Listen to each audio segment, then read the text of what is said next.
श्री राम नमस्कार। आज 4 दिसंबर 2020 श्रीमद् भगवद गीता निरूपण भाग 75 आत्मविज्ञान योग।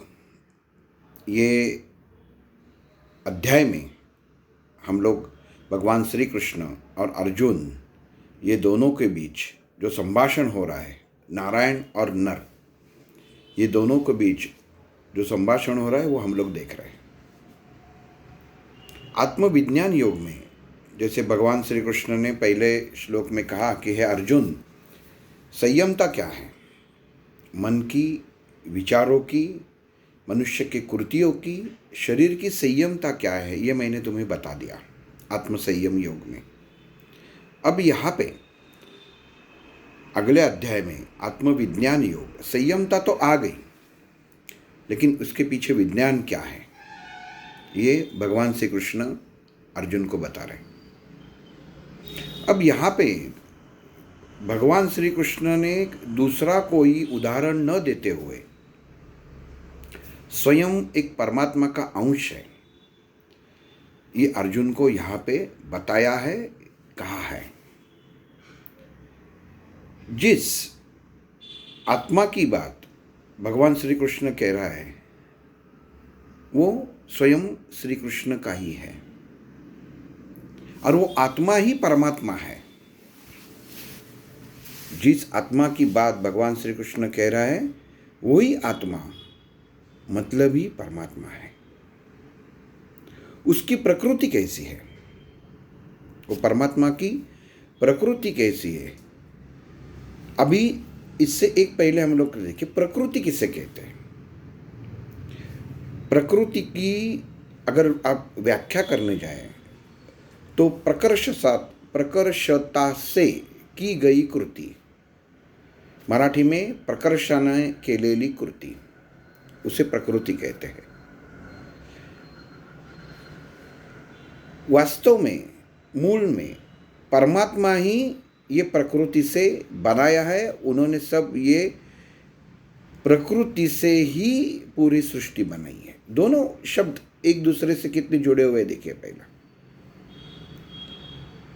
उसने जो कुछ बनाया है, भगवान ने ये संसार बनाया है, ये पूरा विशाल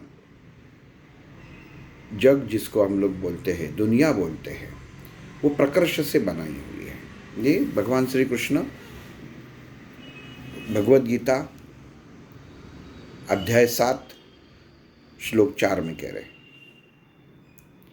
कि मनुष्य को प्रकृति समझना बहुत जरूरी है। और यहाँ पे भगवान श्री कृष्ण ने खुद का ही उदाहरण दिया हुआ है। अब देखिए प्रकृति क्या होती है, प्रकृति समझना बहुत जरूरी है। 8 भागों में वो बटी हुई है, जिसमें से 5 महाभूत आते हैं और आगे 3 भी भूति आते हैं। लेकिन उनको एक जैसा बोलते हैं ना कि एक शरीर का अंग रहता है, वैसे ही वो पंचमहाभूतों का अंग है। तो ये 8 प्रकृतियाँ क्या है, कौन से अंग हैं, क्या है? पहला है वायु, अग्नि, जल, आकाश और पृथ्वी। ये 5 तत्व है, ये 5 महाभूत है। जैसे आप कहेंगे ये पंचमहाभूत है, आप तत्व कैसे कह रहे हैं? क्योंकि कोई भी चीज़ तत्व हुए बिना संपूर्ण होती नहीं है, इसके लिए तत्व कहा। शब्द एक ही रहता है, जैसे पंच तत्व रहते हैं, जैसे पंच महाभूत है। और दूसरे उसे लग के जो 3 अंग है वो मन है, बुद्धि है और अहंकार है। ये सब चीज़ें हर सजीव जीव में, ये सृष्टि में जितने भी सजीव प्राणी मात्रा जीव है, इनके सब में अंदर पंचमहाभूत तो रहते ही है। लेकिन केवल प्राणी मात्रों में वो भला एक छोटा सा कितना भी अगर जीव है तो उसके अंदर मन, बुद्धि और अहंकार रहता है। चींटी से हाथी तक आप अगर बात कहेंगे, क्योंकि वो समझने के लिए वो आसान हो जाता है, तो वो चींटी से हाथी तक जितने प्राणी मात्रा है उसमें मनुष्य भी आता है, उसमें मन, बुद्धि और अहंकार रहता ही है। और उसी हिसाब से वो ये सब 8 प्रकृति के आधार पे ही मनुष्य और उसका जीवन बना हुआ है, ये भगवान श्री कृष्ण ने कहा है। लेकिन जहाँ पे पंचमहाभूत है लेकिन मन, बुद्धि और अहंकार नहीं है, ये त्रिकूट नहीं है, वहाँ पे वो इंसान निर्बल हो जाता है, वो किस काम का नहीं कहा जाता। अब यहाँ पे एक उसका उदाहरण देने के लिए कहेंगे हम लोग, एक आसानी से उदाहरण देता हूँ कि जो बचपन से पागल रहते हैं, कभी कभी आधा दिमाग के रहते हैं, पूरा दिमाग के आप जो पागल ही बोलते हैं, देखिए उनका कुछ, आप कुछ भी कहे उनको समझ में नहीं आता, मतलब मन की अवस्था ही नहीं, ये अवस्था है, मन की अवस्था नहीं रहती, उनकी बुद्धि चलती ही नहीं है। बुद्धि का चलने का कोई भी एक उसकी कृति हम लोगों को दर्शाती नहीं है कि इसके अंदर बुद्धि है। और तीसरा अहंकार, क्योंकि बुद्धि ही नहीं है तो अहंकार कहाँ से आएगा। लेकिन पंच महाभूतों से शरीर बना हुआ रहता है, ये 5 तत्वों में उसको आखिर में विलीन होना ही पड़ता है, पंच तत्वों में विलीन 5 तत्वों को इंसान को छोड़ना ही पड़ता है। वैसे ये जो 3 है, मन, बुद्धि और अहंकार, ये सब इंसान में रहते ही है सजीव इसमें, लेकिन अगर इसका अभाव है तो वो निर्जीव के समान है, ऐसा भगवान श्री कृष्ण ने ये 4थे श्लोक में कहा है। और यहाँ पे भगवान श्री कृष्ण ने खुद के आत्मा के बारे में कहा है। और एक जो आत्मा शब्द हम लोग लेते हैं मराठी में, व्याकरण में अगर हम लोग देखने जाए कि आत्मन, ये प्रथमा का एक वचन है, आत्मा। आत्मन इसका मतलब है मैं हूँ, मीपणा, मराठी में उसको मीपणा बोलते हैं, मैं, खुद, स्वयं, जिसमें आत्मा रहता ही है, क्योंकि आत्मा का ही दूसरा स्वरूप है अहम, मैं, मी। तो इसका मतलब है जन्मते ही इंसान के अंदर अहंकार रहता ही है। बात ठीक से समझ लीजिए, अहंकार सर्व चीजों का एक अभिप्रेत है। मैं हूं, मुझ में अहंकार है, ये एक भावना है, ये अहंकार का दूसरा अर्थ है। थोड़ा सा समझने में मुश्किल हो सकता है, लेकिन ये अर्थ मालूम होना बहुत जरूरी है कि हर इंसान के अंदर अहंकार रहता है, उसे वो होना चाहिए, लेकिन वो अहंकार कौन सा होना चाहिए, उसमें अहम नहीं होना चाहिए। मैं हूं, इसके लिए मैं, इसका मतलब अहंकार है। देखो जानवर में भी अहंकार होता है, हम लोग गलियों में देखते हैं कि कुत्ते यहाँ पे रहते हैं, कोई दूसरे गली का कुत्ता आया तो बस ये कुत्ते के दिमाग सटक जाता है और वो उसके ऊपर जाके भौंकने लगता है, उसके पीछे लगता है और उसको भगा देता है। ये भी एक अहंकार ही है, उसकी भी बुद्धि है और उसका भी मन है, कुत्ते का भी मन है, क्योंकि उसके मन को वो समझता है कि नहीं ये मेरे बाजू में आया है, अभी मेरा यहाँ का जो पूरा, इंग्लिश में अगर हम लोग एरिया वर्ड यूज करेंगे, ये परिसर, ये जगह मेरी है, ये जब उसको मन को मालूम है और उसको लगता है सामने वाला आकर यहाँ पे अभी राज करेगा, तो वो उसकी बुद्धि भ्रष्ट हो जाती है। कुत्ते की भी बुद्धि भ्रष्ट हो जाती है, उसमें से अहंकार पैदा होता है, वो ताकतवर रहता है, उसके सामने वाले कुत्ते को जाके भौंकने लगता है, उसको पकड़ लेता है। इस प्राणी मात्रा में ये भी 3 चीज रहती है।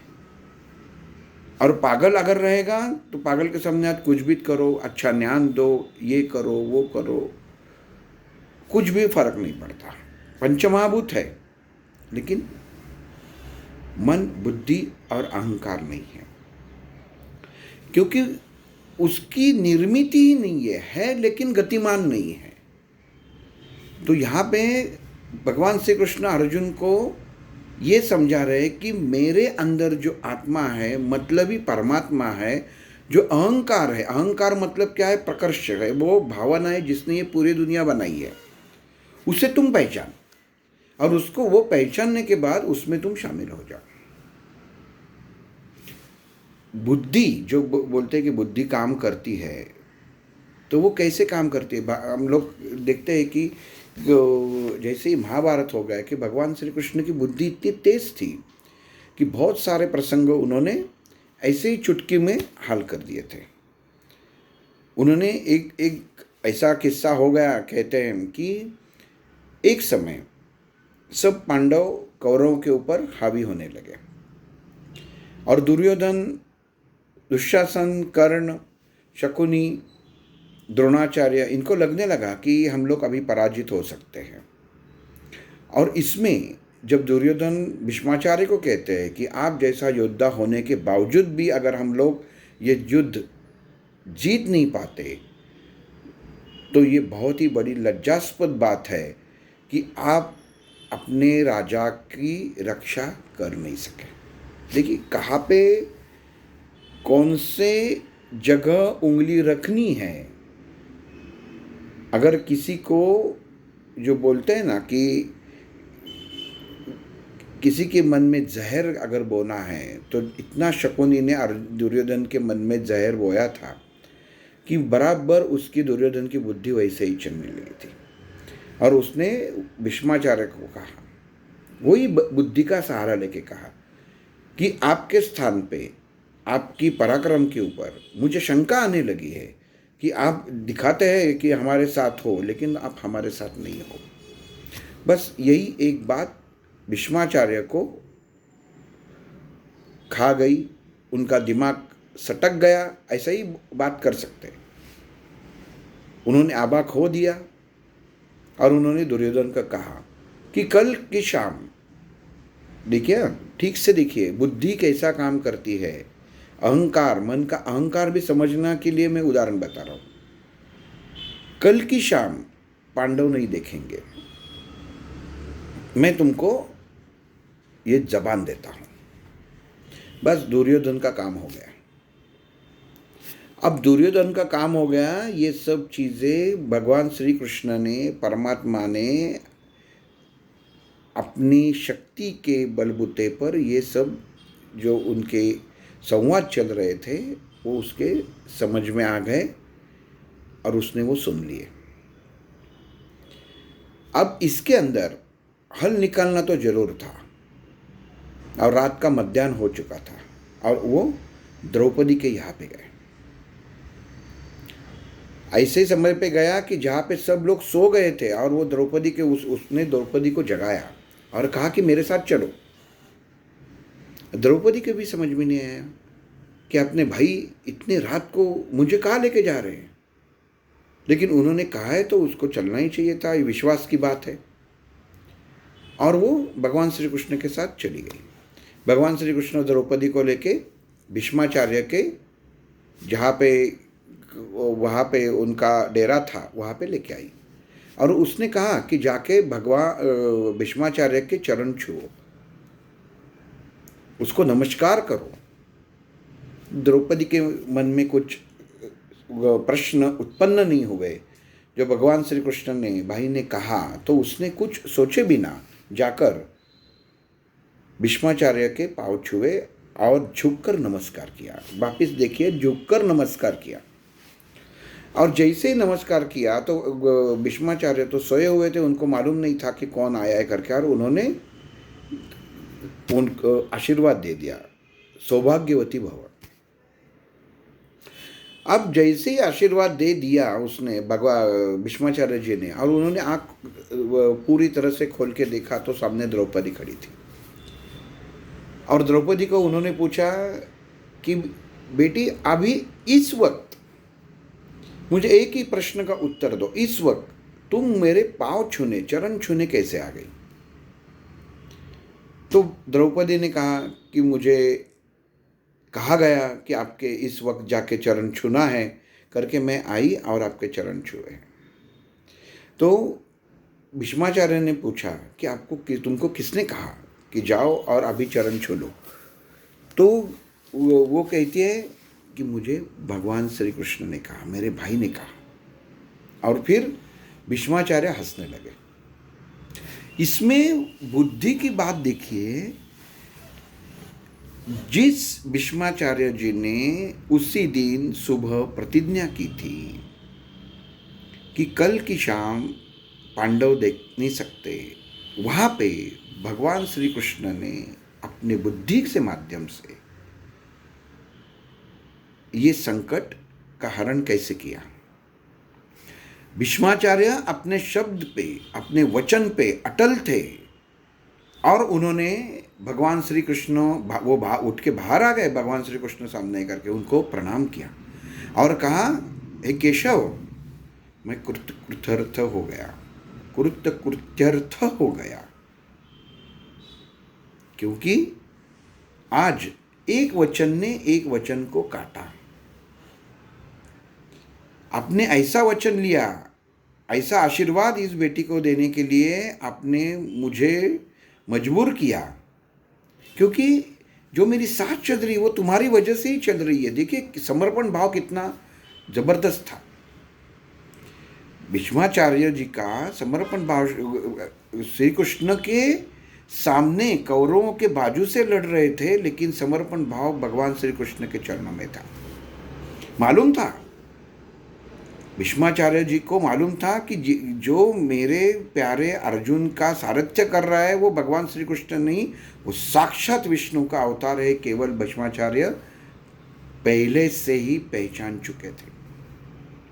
लेकिन कर्तव्य, मेरा शब्द क्या है, ये उन्होंने कभी नीचे गिरने नहीं दिया।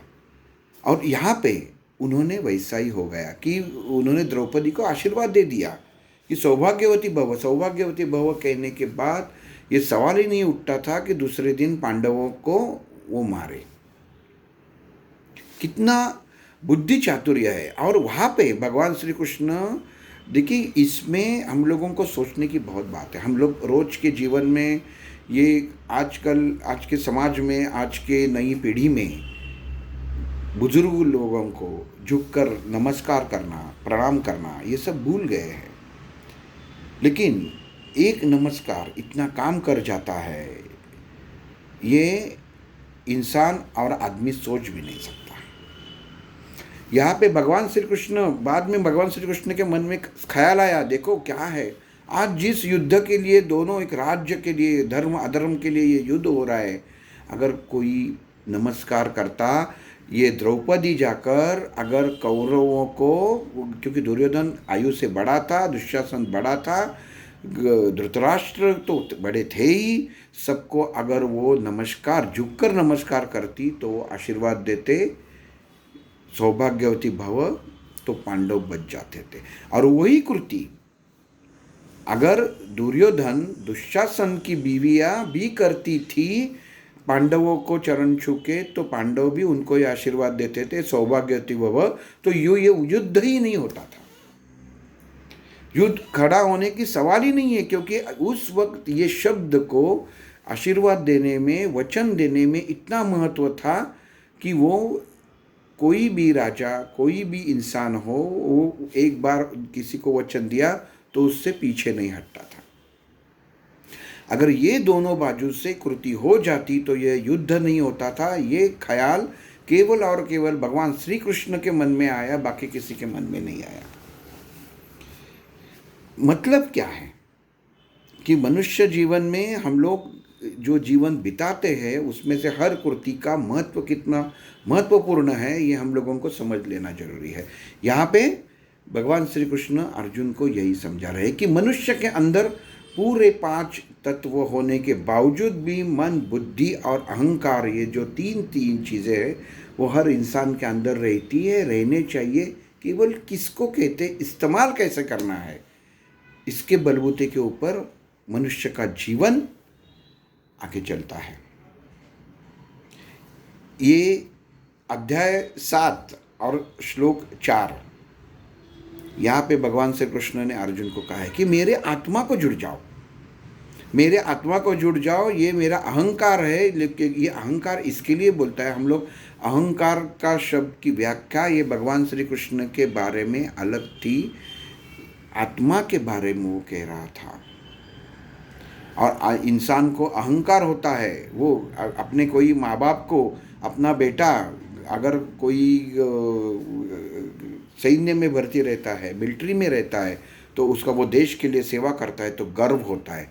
और कोई वही इंसान को खुद के पास बहुत संपत्ति, इसका भी गर्व होता है। देखिए शब्द एक ही है, लेकिन दोनों जगह अर्थ अलग अलग है। वैसे ही ये अहंकार, भगवान श्री कृष्ण उसका आत्मा जो परमात्मा ही था, परमात्मा ही है। और ये पूरी विश्व में जो सजीव सृष्टि है उसमें बसा हुआ है, वो आत्मा परमात्मा ही उसको कहते हैं। शक्कर ले लो, शक्कर का एक दाना लो, आप शक्कर ही कहेंगे, और एक गोनी लो, पूरी शक्कर भर दो, ऐसा कहेंगे क्या यार?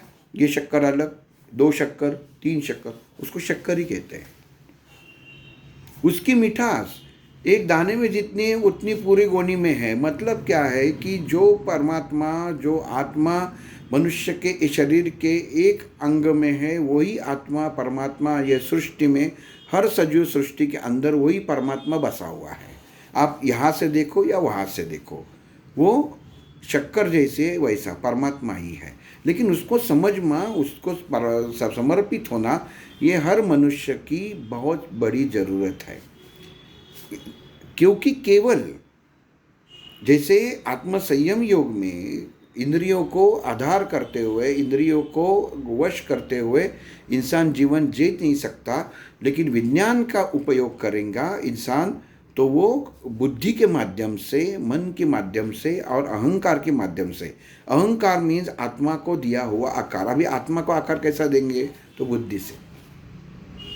तो ये भगवान श्री कृष्ण कह रहे हैं कि पंच महाभूत होना हर इंसान में होता ही है, उसके सिवा इंसान होता ही नहीं। देह नहीं होता, कोई सजीव सृष्टि नहीं होती।